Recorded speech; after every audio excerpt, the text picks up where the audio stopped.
ఉమ్మడి కరీంనగర్ జిల్లా అనగానే ఉద్యమాల కిల్లా అని చెప్పి పేరు గుర్తుకొస్తూ ఉంటుంది. కరీంనగర్ అనగానే దాదాపుగా మావోయిస్టులకు అడ్డగా చెప్పుకుంటూ ఉంటారు.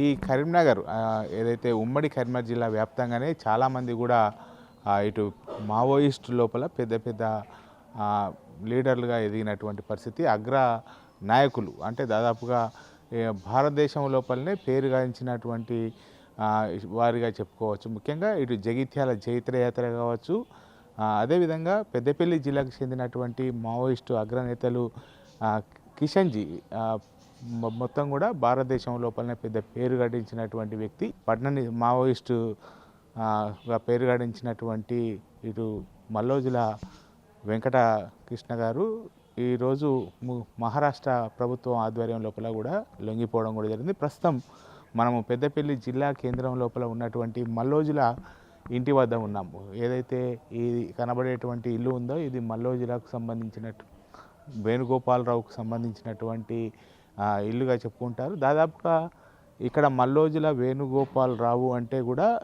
ఎవరు కూడా చూసి ఉండని పరిస్థితి. అంటే ఎందుకంటే ఇటు నాయకులుగా ఉన్నటువంటి కిషన్జీ కావచ్చు, మల్లోజుల ఇటు కావచ్చు, ఎవరు కూడా దాదాపు ఎరగని వారు ప్రస్తుతము ఇటు లొంగిపోవడంతో ఈరోజు తెలంగాణ రాష్ట్రానికి కూడా వచ్చి డీజీపీని కలిసిన తర్వాత పెద్దపల్లి జిల్లాకు వస్తారని చెప్పి అనుకుంటున్నారు.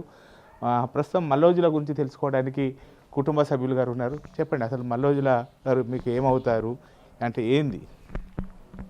ఈరోజు ఎక్కడైతే మహారాష్ట్ర ముఖ్యమంత్రి దేవేంద్ర ఫడ్నవీస్ గారి దగ్గర ఆత్మసమర్పణ చేసుకున్నటువంటి వ్యక్తి మా బాబాయి మల్లోజుల వేణుగోపాల్ గారు. వీరు స్వాతంత్ర సమరయోధుడు. మా తాత మల్లోజుల వెంకటయ్య గారి చిన్న కుమారుడు. నేను మల్లోజుల ఆంజనేయులు అనగా పెద్ద కుమారుని యొక్క కుమారుణ్ణి. వాళ్ళు మేము పుట్టకముందే అజ్ఞాతంలోకి వెళ్ళారు. సమసమాజ స్థాపన కోసమని, బడుగు బలహీన వర్గాల కోసమని తమ యొక్క జీవితాలను త్యాగం చేస్తూ ఈ రెండవ బాబాయ్, మూడవ బాబాయ్ ఇరువురు కూడా అడవి బాట పుట్టారు. మేము అప్పటికి ఇంకా పుట్టలేదు. ఆ సందర్భంలో 1980లో మేము జన్మించడం జరిగింది.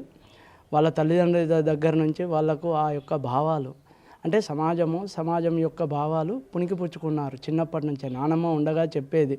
చిన్నప్పటి నుంచే సమాజం గురించి, మంచి చెడుల గురించి ఎక్కువగా వాళ్ళు ఈ రాజకీయాల గురించి, సమాజం గురించి ఎక్కువగా ఆలోచించేవాళ్ళు. అలా తాము నమ్ముకున్నటువంటి ఆ యొక్క సిద్ధాంతాల్లోనే మా రెండవ బాబాయి తన యొక్క తుది శ్వాసను కూడా విడవడం జరిగింది. ఈరోజు మూడవ బాబాయి మారుతున్నటువంటి కాలమాన పరిస్థితులకు అనుగుణంగా తాను తీసుకున్నటువంటి నిర్ణయాన్ని మేము స్వాగతిస్తున్నాం, ఆనందిస్తున్నాం. ఇంతకుముందే పేపర్లలో, టీవీలలో కనబడుతూ ఉంది. తాను ఆత్మసమర్పణ చేసుకున్నాడు దేవేంద్ర ఫడ్నవీస్ గారి దగ్గర, మహారాష్ట్ర ముఖ్యమంత్రి దగ్గర అని టీవీల్లో చూడడం జరిగింది. అంటే మీ కుటుంబం నుంచే కిషన్జీ కావచ్చు, వేణుగోపాలరావు గారు కావచ్చు వెళ్ళారు అంటే సమాజాన్ని పునర్నిర్మాణం, ఎందుకంటే అప్పుడు ఉన్నటువంటి పరిస్థితి లోపల సమాజం కోసం అడుగుబాట పట్టారు.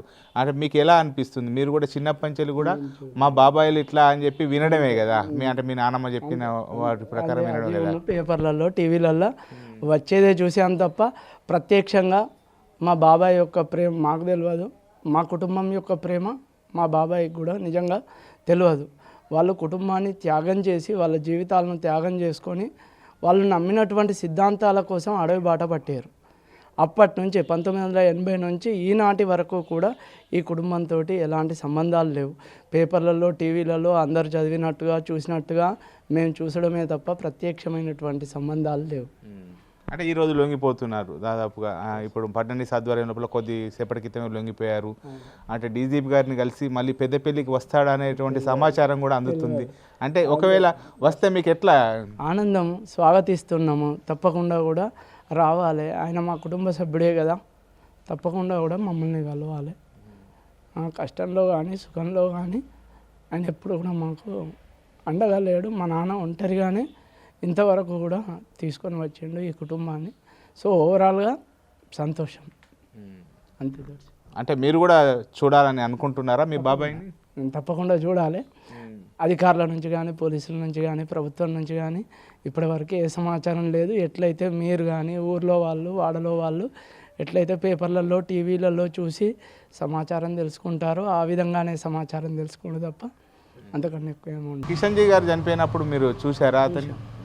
చూసాము. విగతజీవిగా వచ్చాడు. అప్పుడు తల్లి ఉండే విగతజీవిగా వచ్చి తనను చాలా దుర్భరమైనటువంటి స్థితుల్లోకి నెట్టివేయడం జరిగింది. చాలా దుఃఖపడ్డది.